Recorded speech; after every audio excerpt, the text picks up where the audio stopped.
Boche gold and diamonds. Buy now, pay later. മേലെ പട്ടാമ്പിയിലെ traffic signal സംവിധാനം പുനഃസ്ഥാപിച്ചു. വാഹനമിടിച്ച് തകർന്ന സിഗ്നൽ ലൈറ്റുകൾ അടക്കമുള്ള എല്ലാ ലൈറ്റുകളും മാറ്റി. സിഗ്നൽ ലൈറ്റുകളുടെ തകരാറ് മൂലം വലിയ ഗതാഗത കുരുക്കാണ് മേലെ പട്ടാമ്പിയിൽ അനുഭവപ്പെട്ടിരുന്നത്. ആഴ്ചകൾക്ക് മുൻപാണ് മേലെ പട്ടാമ്പിയിലെ സിഗ്നൽ ലൈറ്റ് വാഹനമിടിച്ച് തകർന്നത്.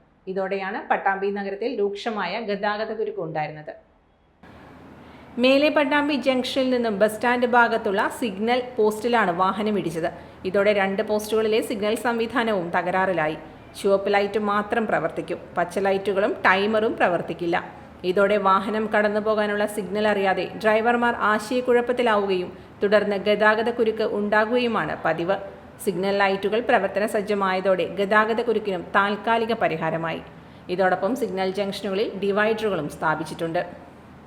Time kids pre school, Mannannur road, Vaniyamkulam. Dot view news. കാഴ്ചകളാണ് ലോകം, കണ്ടു തുടങ്ങുക.